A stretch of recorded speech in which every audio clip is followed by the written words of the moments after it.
Bagsak na ang rehimen ng Iran pero hindi pa lubusang talo. May isa pang revolusyon sa gitnang silangan, ang revolusyon ng Israel sa mundong Arabo. Sa unang pagkakataon, si Rawan Osman, ang aking mahal na kaibigan, kasamahan at iginagalang na panauhin dito sa Al-Shaq Al-Satlana, ang ating gitnang silangan. Mayroon tayong pagkakataon na matagal mo nang pinag-uusapan. Bago pa man ako nagkaroon ng pagkakataong makilala ka. Pero matagal mo nang pinag-uusapan ang pagbabago sa Israel sa mundo ng mga Arabo, sa wikang Arabe, bilang isang katutubong miyembro ng gitnang silangan, ng lahat ng minorya sa buong gitnang silangan, at maging isang kapanalig ng mayoryang Arabong Muslim sa gitnang silangan. At ngayon, meron tayong marahil isang hindi pa nangyayaring pagkakataon kung saan ang Israel, sa lahat ng teknolohiya nito, sa lakas militar nito, sa tapang nitong talagang inutralisa ang rehimen ng Iran. Isang mesyaniko, jihadistiko, apokaliptiko, Shiite, hindi Arabeng kapangyarihan na mas matindi pa ang pag-atake sa mundong Arabo kaysa sa aktual na pag-atake nito sa Israel at Estados Unidos. Narito ang bagong oportunidad. Sa tingin mo, ganon na ba ito? Una sa lahat, salamat Dan. Laging isang kasiyahan na makasama ka. Salamat. Pangalawa, totoo, may pagkakataon na maaring samantalahin ng Israel upang gumanap ng bagong papel sa gitnang silangan. Siyempre, sa aking palagay at sa palagay ng maraming Israeli, ang mga Israeli ay katutubo sa gitnang silangan. Ang gitnang silangan ay hindi isang-iisang grupo ng mga jihadist, maging Sunni man o Shia. Sapat na yon. Kailangan nating yakapin ang ating pagkakaiba-iba ng kultura, ang ating masaganang pamana ng kultura. At sinimula ng Israel ang prosesong iyon sa pamamagitan ng muling pag-uugat nito doon sa tinubuang lupa ng mga Hudyo. At dapat itong magsilbing inspirasyon sa iba na hindi palayasin ang mga Sunni at Shia sa riyon, kundi turuan sila na bago pa dumating ang Islam sa ating riyon, naroroon na sila. At may karapatan silang mabuhay at umunlad ng magkakasama dito nang walang sinuman ang nag-aalis o sumisira sa iba. Israel ang nagsisilbing inspirasyon. At ngayon, narito tayo sa sanggandaan kung saan hindi na Israel ang kaaway, gaya ng sinabi ng Axis of Resistance sa mundo. Sa matagal na panahon, pero lalo na mula noong 1979 na Islamikong Revolusyon. Ngayon, nang nahulog na ang mga maskara, naunawaan ng Arabong mundo, ng Sunni na mundo, higit sa lahat na ang kaaway ng sangkatauhan, ng sibilisasyon, ng modernidad, ay ang Islamikong Republika ng Iran at ang mga proxy nito sa rehiyon. Kaya, magtayo tayo ng mga tulay, buksan natin ang mga linya ng komunikasyon na yan. Dahil hindi na muling darating ang sandaling ito at hindi natin nahayaang lumipas ito nang hindi sinasamantala ang pagkakataon at binabago ang realidad, lalo na para sa mga susunod na henerasyon. Alam mo, madalas itanong, bakit ang tagal bago dumating ang sandaling ito? Sa ganitong diwa, naganap ang Islamikong Revolusyon noong 1979, nagpatuloy hanggang 1980 ang pagbabalik ni Grand Ayatollah Khomeini mula Paris. Hindi na unanawaan ng mga komunista sa revolusyong yon na sa loob lamang ng ilang buwan ay ipakukulong sila ng kanilang mga kapwa Islamiko. At marami ang pinatay. At nasaksihan ng mundo ng mga Arabo ang pag-angkin, ang pag-take over ng kanilang mga bansa ng radikal na Shiite, Mesyaniko at apokaliptikong rehimen na ito. Dahil sa kanilang proxy strategy ng paglalagay ng Hezbollah sa Lebanon, at sa isang banda, parang inagaw at kinidnap nila ang Lebanon. Mula sa sarili nitong mamamayan, mula sa karamihan ng populasyon ng mga Kristiyano, mga Sunni at mga Druze. At marami pang iba sa Alawet at marami pang iba sa loob ng Lebanon na mga Arabo at hindi Arabo. Ngunit pagkatapos ay nakontrol ng tinatawag na Islamic resistance ng Iran. Ganoon din sa Iraq, Nariyan ang mga puwersa ng popular na mobilisasyon. Sa isang banda, sila na ngayon ang may kontrol sa parlamento ng Iraq. Ang tinutukoy ko ay ang rehimen ng Iran. Ganun din, pinalawak nila ang kanilang kontrol sa Gaza, kung saan mayroong isang Sunni na organisasyon, Muslim Brotherhood, na tinatawag na Hamas, na naging proxy ng Islamic na rehimen. At syempre, ang mga Houthi sa Yemen. At umabot pa ito hanggang Latin America, kung saan meron silang malaking suporta at dominasyon. Kaya ang tanong, bakit inabot ng napakaraming taon bago sinabi ng mga bansang Arabo na tama na, sobra na? Tahimik nilang sinasabi ngayon, pero bakit hindi nila ito sinabi sa loob ng 47 taon? Idadagdag ko rin na hanggang kamakailan lang, ang rehimen ni Assad sa Syria ay parang hukburin ng Iran. Bakit nila ipinuwesto ang Hezbollah halimbawa sa Lebanon at sinuportahan, pinundohan, sinanay, pinalago at inalagaan ang Hezbollah hanggang sa mas lumakas pa ito kaysa sa mismong estado ng Lebanon? Bakit nila ginawa ito? Hindi dahil sa galit nila sa mga Lebanese. Bakit nila sinuportahan ang Hamas kahit na ito ay isang Sunni na organisasyon na konektado sa Muslim Brotherhood? At kahit sino na may alam tungkol sa Sunni at Shiite Islam ay naintindihan na hindi sila magkaibigan. Sabihin na lang natin na ganun. Bakit nila susuportahan ang mga grupong konektado sa Muslim Brotherhood sa Jordan o sa Egypt? Bakit nila susuportahan ang isang tiwaling rehimen tulad ng rehimen ni Assad na mga kriminal naman talaga? Mga tulak sila ng droga. Isang drug cartel ito na nakikipagtulungan sa Hezbollah at pinopundohan ang teroristang operasyon nila gamit ang ipinagbabawal na gamot. Bakit nila ginawa lahat ng ito? Lumikas sila ng isang matalinong plano, pinalibutan ang Israel. Gusto nilang paalisin ang mga Hudyo sa riyon. Bakit itinatag ni Khomeini ang tanyag na Al-Quds, ang araw ng Jerusalem? Bakit ganito kalaki ang pagkahumaling sa Jerusalem? Marahil ito ay nag-uugat sa tunggalian sa pagitan ng mundo ng Sunni at Shiite. Isipin mo na ang mga Iranian ay nakikipagkumpetensya sa mayoryang Sunni. Ang bilang ng mga sumusuporta sa mundo ng Sunni ay hindi kayang tapatan ng mga Shia, kahit pa magkaroon sila ng tig-10 anak bawat isa. At ang mga Sunni ang may Mecca, ang pinakabanal na lugar sa Islam. Sila ang namumuno sa mundo ng mga Muslim. Maliban na lang nang bumalik si Khomeini at ginawa niyang misyon ang palayain ang mga inaapi, mahihirap na Palestinong dehado at ipinangako sa buong mundo na palalayain ang Jerusalem. Ngayon, isipin mo kung mapapalaya niya ang Jerusalem at maagaw ito mula sa mga Hudyo sa maliit na Satanas at tuluyang mapuksa ang Israel.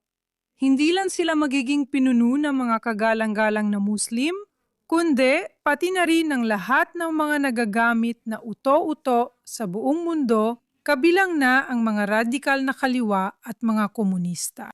Ang mga kaalyado ng rehimen ng Iran ay magiging tagahanga ng Republika ng Iran na sa wakas ay nagpalaya sa mga inaapi. O ang idolo, ang simbolo ng pang-aapi sa mundong ito na sumasalungat at humahamon sa mga nang-aapi gaya ng US at Israel. Bukod pa dyan, napaisip mo ako ng isang bagay na hindi ko pa naisip noon, Rawan Osman.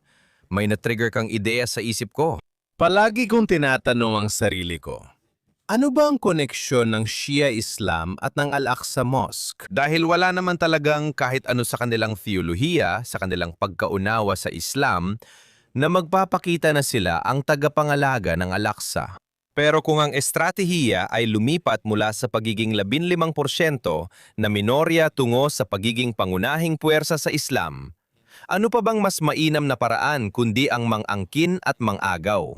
Ang pamana, kung gusto mo, o ang Ari-Arian, kung gusto mo, na mga Sunni ng Sunni Islam na bumubuo ng 85% ng Islam at isa na rito ang Al-Aqsa.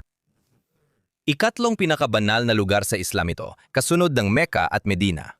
May Karbala ang mga Shiite sa Iraq. Pero dito, naisip ko ang sinabi ng rehimen sa Iran na, sandali lang.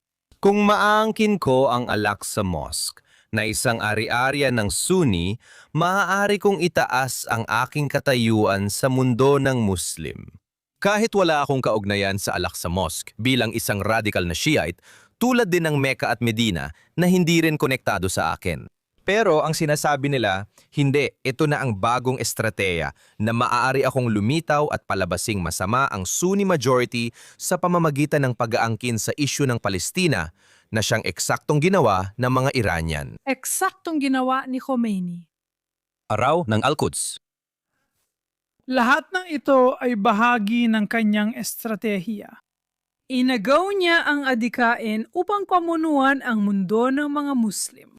Kaya kapag inilalarawan mo sila na parang misyaniko, apokaliptiko o mapanlipol, bakit sila ganoon ka-obses?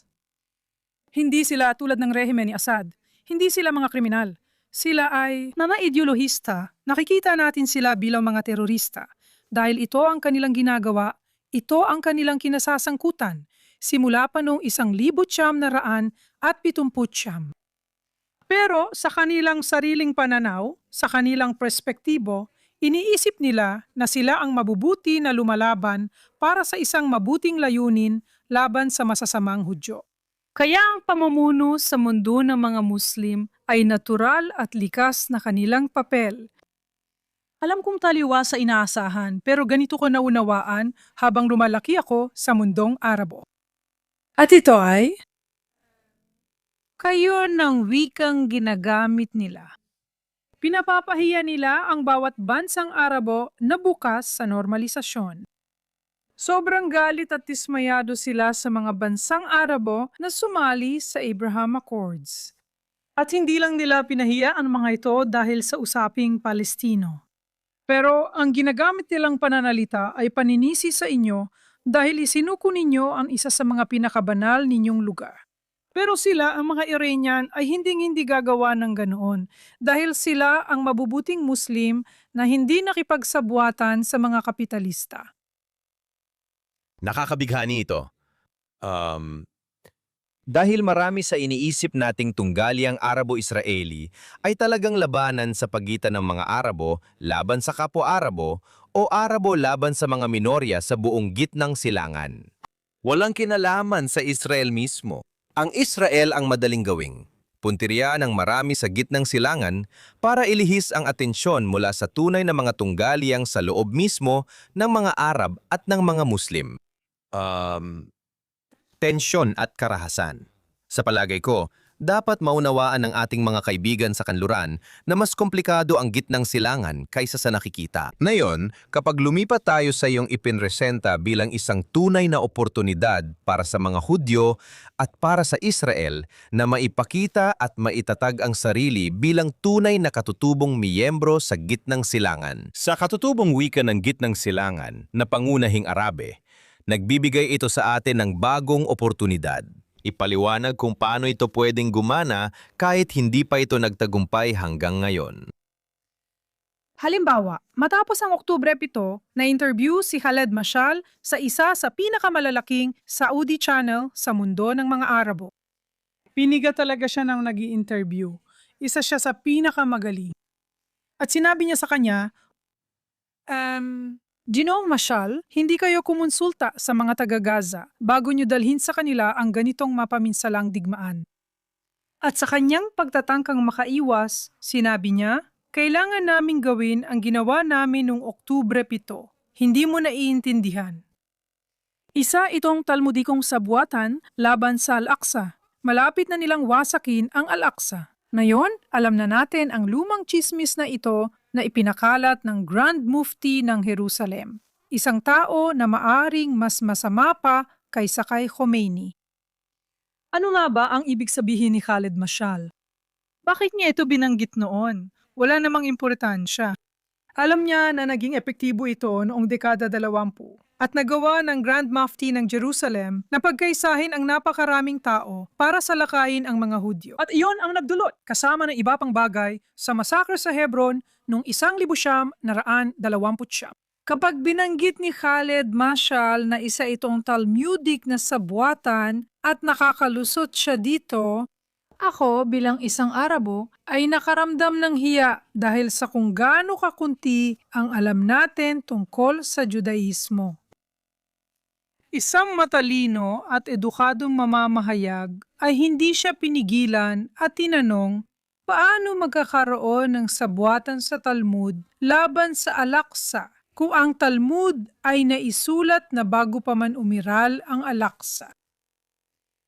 Ibinibigay ko ang halimbawang ito para ipakita kung gaano kakunti ang alam ng mundong Arabo tungkol sa Judaismo at Israel. At gayon pa man, iniisip nilang alam nila ang lahat, kabilang na ang Talmud. Iniisip nila na ito ay isang misteryosong aklat na puno ng mga sabuatan.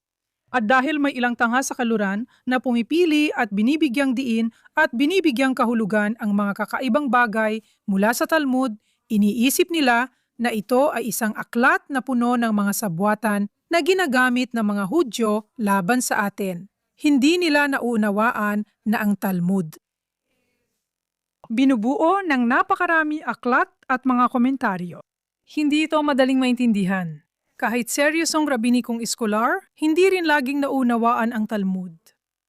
Gayunpaman, maraming Arabo at Muslim, kahit hindi pa nakakausap ang Hudyo, ay nag-aakalang alam nila ang lahat tungkol sa Israel. Dahil sa mga leader tulad dina Khaled Mashal, Khomeini, Khamenei, Hassan Nasrallah, na kahit makabasa sila ng isa o dalawang artikulo sa Haaretz o Haaretz kada buwan, iniisip nilang sapat na ang alam nila tungkol sa Israel. Panahon na para kunin natin muli ang mikropono. Panahon na para ang mga Israeli ang magsalaysay ng kanilang kwento. Alam mo, ilang taon nang nakalipas, naging mentor ko ang una kong kaibigang Israeli, si Yossi Client Khaledi, na labis kong minamahal at nirerespeto. Nagkakilala kami dahil siya ang sumulat ng librong Mga Liham para sa Aking Kapitbahay na Palestino. At ang iminungkahi ni Yossi sa mga Palestino ay pakinggan nila ang kanyang kwento. Hayaan mo ako ibahagi ang kwento ko, kung gusto mong pakinggan ko ang iyo. Ngayon, palalawakin pa natin ito at aabot sa mundong Arabo. Hindi para makipag-ugnayan, kundi para maihatid ang ating kwento.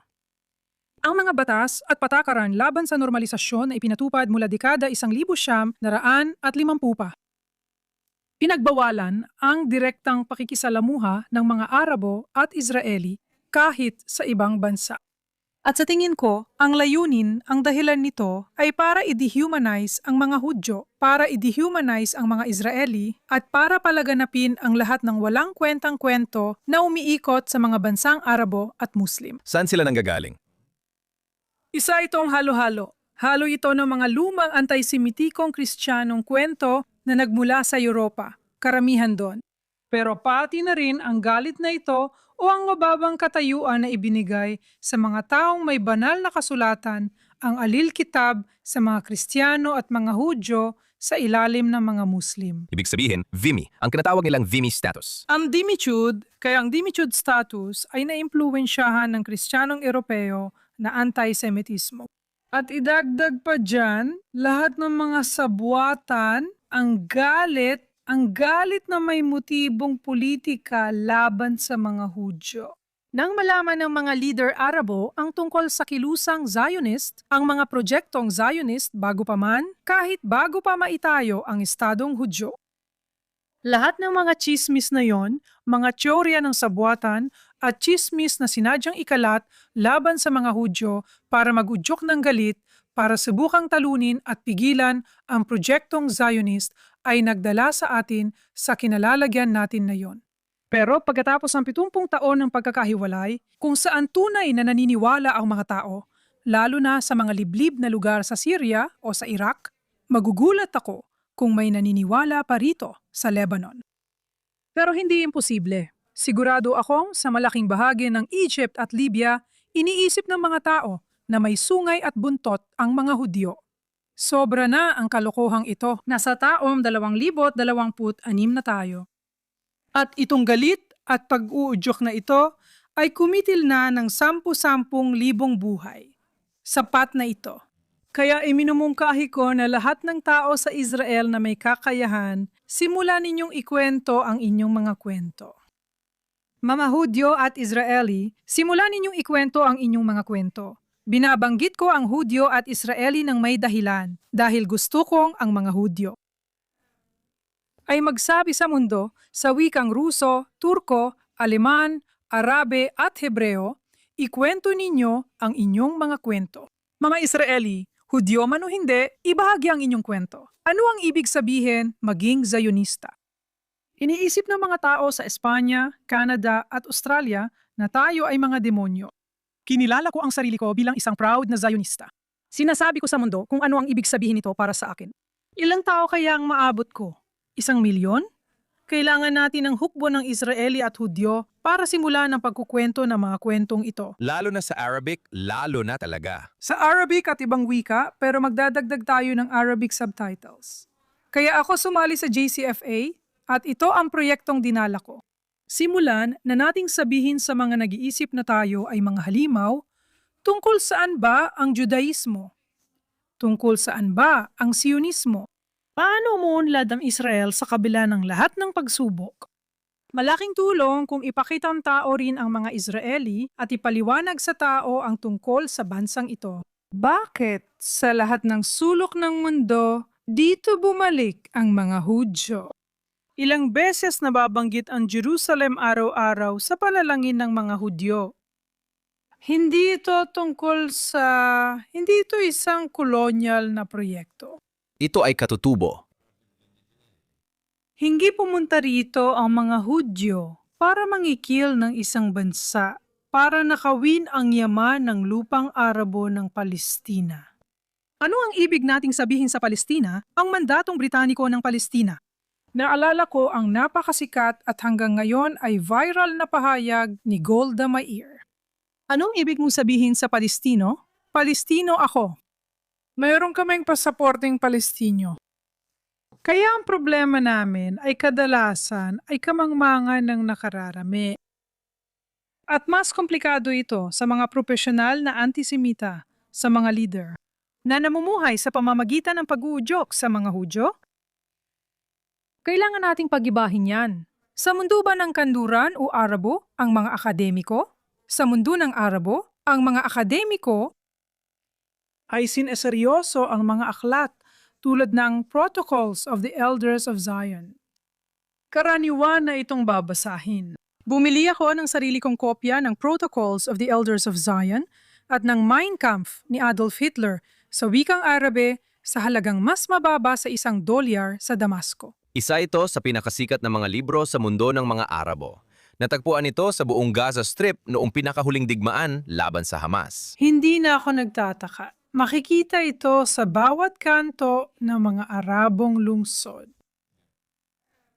Hindi ko maisip na makikita mo ang Mein Kampf sa UAE o sa Bahrain o kahit sa Saudi.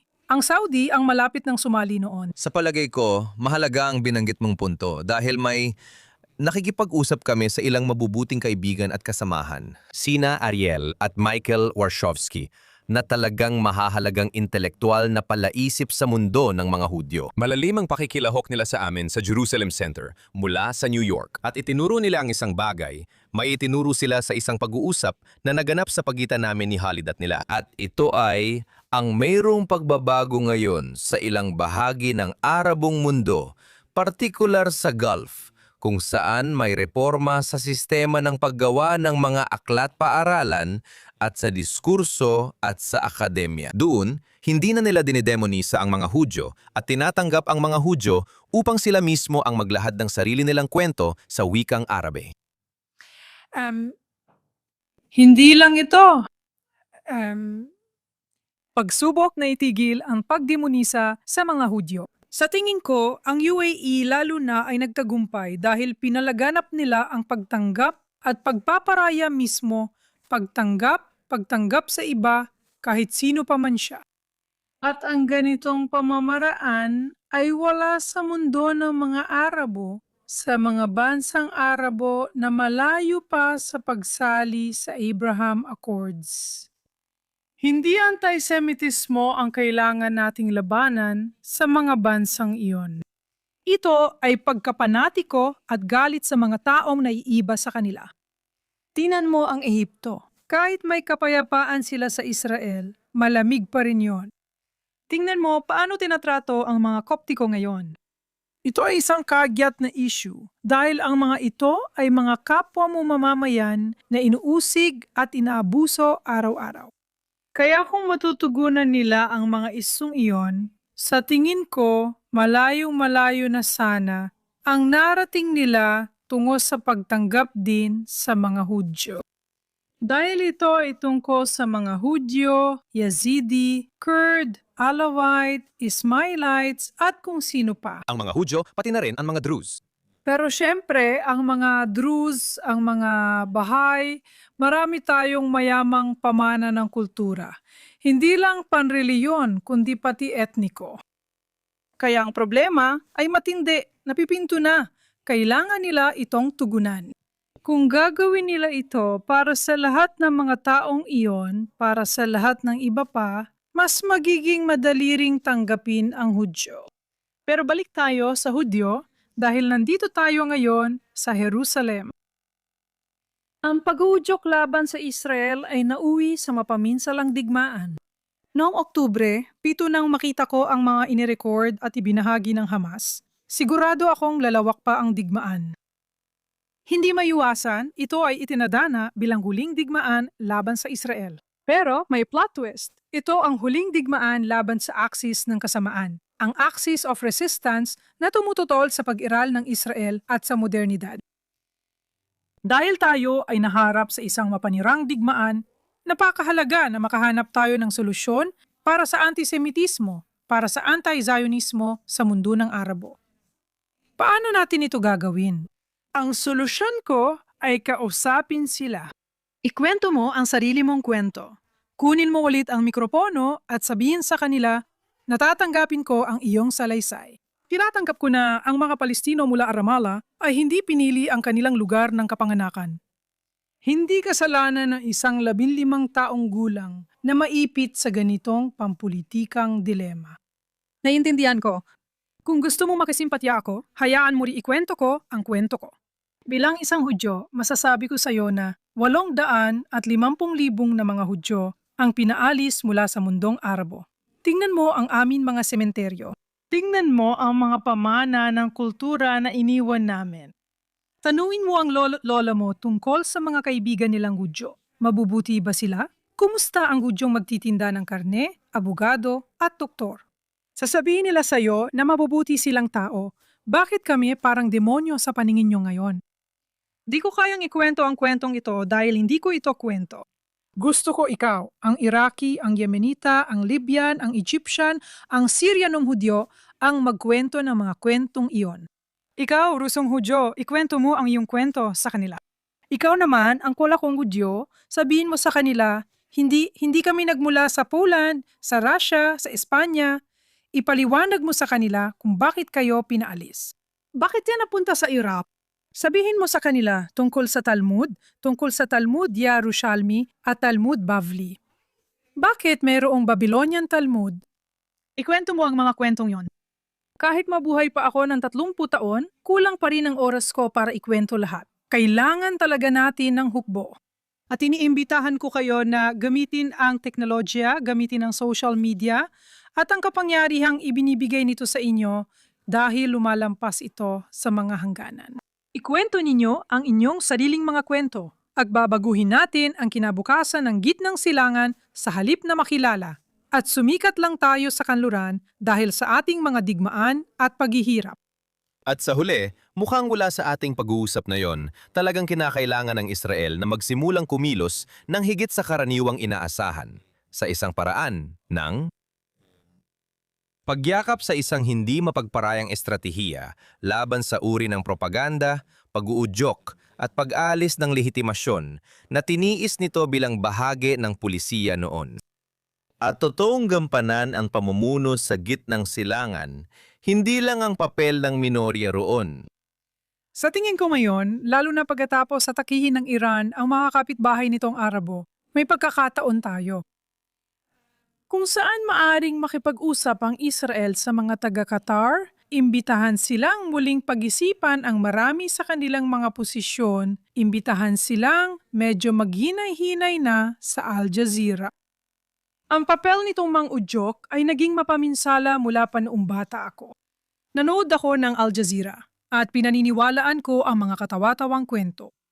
Kaya halimbawa, magsimula ka sa paggawa niyan, kausapin ang mga taga-Qatar at panagutin sila. Kapag may isang taong nakatira sa silangang Jerusalem sa Israel na nakikipag-usap sa Al Jazeera at inaangkin iyon, tanging ang mga Muslim at Kristiyano ang hindi pinayagang makapasok sa kanilang mga banal na lugar sa lumang lungsod. Hindi pinayagang magdasal ang mga Muslim sa Al-Aqsa noong Ramadan at pinigilan din ang mga Kristiyano na makapasok sa banal na sepulkro. Gusto ko sanang maging mas maagap ang Israel. Nagpost sila sa X. Ipinahayag ng mga ministeryo na walang sinuman ang papayagang makapasok sa mga banal na lugar sa lumang lungsod dahil sa mga kadahilan ng pangsiguridad. Kasama rito ang mga Hudyo na bawal magdasal sa Kotel o Western Wall. Gusto ko sanang gumawa ang Israel ng mas matitinding pahayag para pabulaanan ang mga kasinungalingang iyon. Kung may nakatira sa silangang Jerusalem na nagsisinungaling at nakikipag-usap sa Al Jazeera, dapat may kaparusahan dahil lantaran ang kasinungalingan, hindi ba? At nauwi ito sa pag-uudyok sa mga protesta, sa mga pag-aresto. At pagkatapos, natatagpuan na naman natin ang ating sarili gaya ng dati, na nakulong sa isang malupit na siklo ng karahasan. Kaya oo, sang-ayon ako sa iyo. Gusto kong magpatupad ang Israel ng zero tolerance policy laban din sa mga kasinungalingan, lalo na kung ang mga kasinungalingang yon ay nagmumula rito sa Jerusalem at sa Tel Aviv mula sa mga taong tinuturing na bayani mga bituin sa mga channel tulad ng Al Jazeera. Pero hindi lang doon. Patuloy nilang binabatikos ang mga bansang ito at nagpapakalat ng kasinungalingan.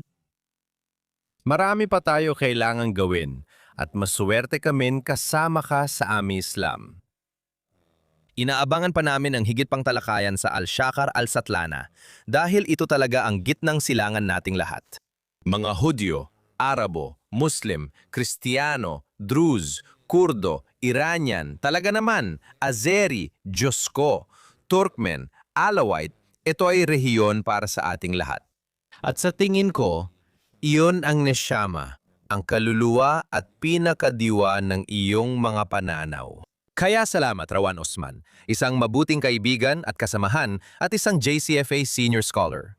At talagang iniimbitahan namin ang aming mga tagapakinig at manonood na sumama at suportahan ang walang kapantay na landas na ito patungo sa Israel. Ikinukuwento ang sariling kwento sa wikang Araba na may English subtitles, sabay tinatanggap ang silangang Araba at kanluranin.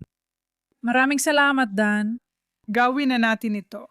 At naway masaksihan natin ang kapayapaan sa ating panahon sa gitnang silangan, kung saan maari tayong maghapunan sa Beirut. Ang hapunan sa Beirut ay kaaya-aya pakinggan. At magkaroon ng mga kaibigang Lebanese na mag-aanyaya sa kanila sa hapunan sa Jerusalem at Tel Aviv. Inshallah, Bezrat Hashem, Bezrat Hashem. Maraming salamat. Salamat!